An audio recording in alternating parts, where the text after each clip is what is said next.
Hi, good afternoon. My name's Roland Eva, and today I'd like to talk to you about a critical business truth, and that is not everything in business is a revenue event, but everything in business is a relationship event.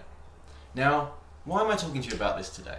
The reason is that there will be winners and losers as a result of coronavirus, and I would like to help you be on the winning side of the table. So, what will cause winners and losers? In my opinion, the winners and losers will be caused by the relationships that you build and nurture while we are on lockdown. So, what's the spark or inspiration for today's video? The inspiration is, my 5-year-old daughter that you can see behind me in the pictures. And we pay for a lot of activities for her up front. So she does piano lessons, she does band and singing lessons, she does swimming lessons, she does ballet lessons. And we pay for them all in advance.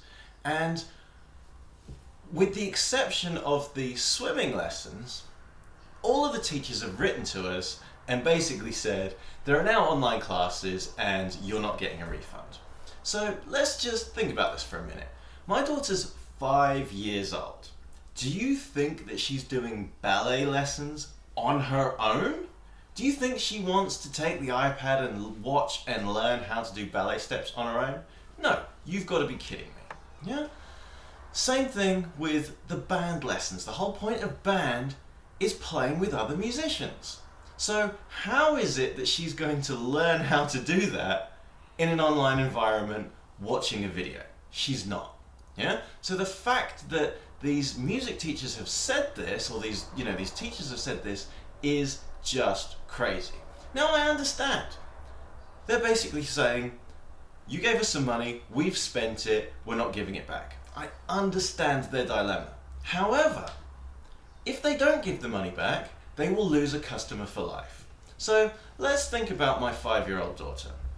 I really like a piano teacher. I think a piano teacher is great.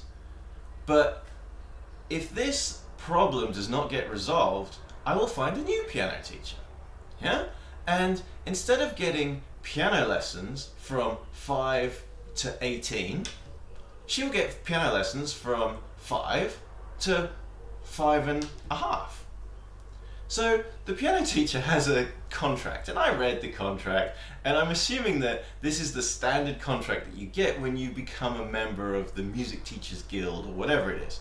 And it's written in legal language, very thick legal language, and it is so biased in favor of the music teacher. I mean, it's just ridiculous.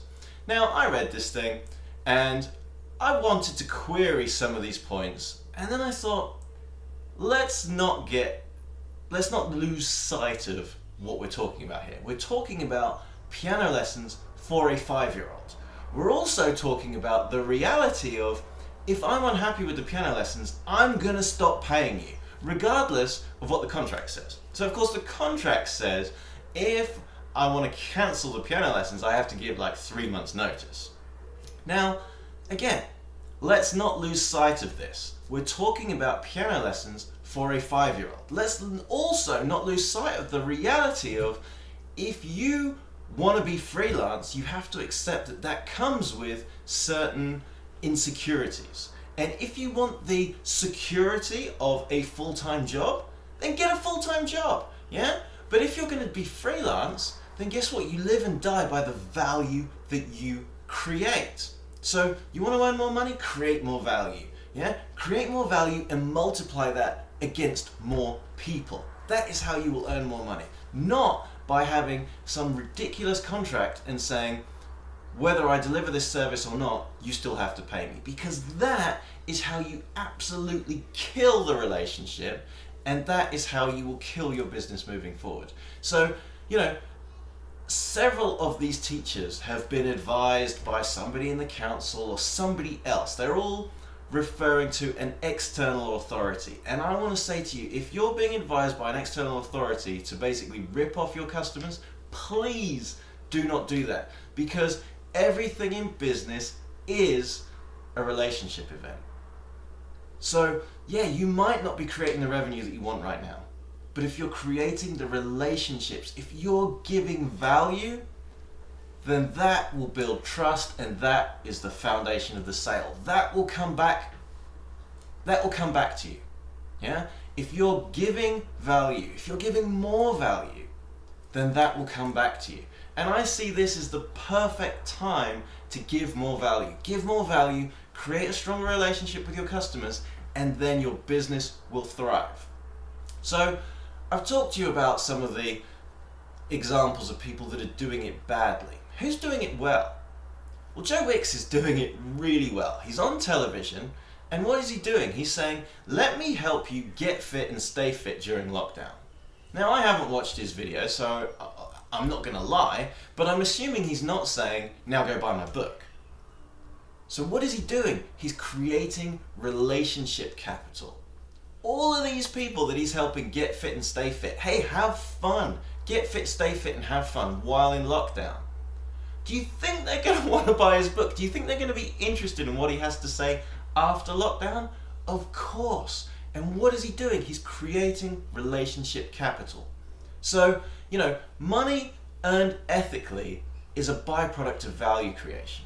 So get good at creating value. If you're good at creating value, and then you can multiply that value by the number of people that you serve, then you will become wealthy. That is a simple and a proven formula that nobody can dispute. But it starts with creating value. So you've got to have some value, and you've got to have some people who want that value. And, let's just take something like piano lessons or ballet lessons as an example. Yeah? If you're talking about piano lessons for a 5-year-old, your value creation doesn't need to be exceptional. But your relationship capital does. Because if it's not, then I will be going to another piano teacher. And, let's take the ballet classes. Yeah? When I go and see the ballet class teacher after lockdown ends, I will be saying, you either take the money that we've already paid and put it towards these next classes, or I'll take Rihanna to a different class. Now, I'm not going to say this to her, of course, but Rihanna has friends in the ballet class. So what will I be saying to their parents? I'll be saying, we're moving to these ballet lessons. Rihanna would love it if your kid would come too. So I'm going to use all of my powers of influence and persuasion to get other parents to leave that ballet school. Why? Because they treat their customers so badly. And if you're going to rip off your customers right now, then you will lose them. If you nurture your customers, if you help them through this time, if you say, you know what, I know you're going through a tough time, I'm going to help you right now more than at any other point. If you use this as an opportunity to build relationship capital with your customers, with your prospects, then your business will thrive. So remember, not everything in business is a revenue event. Not everything that you do is going to make the sale. But everything is a relationship event. And if you focus on the relationships that you build, they will always reward you over time. So I hope you found this useful. If you have, then please leave a comment below. If this can help somebody that you know, then please share it with them. And until next time, carpe diem.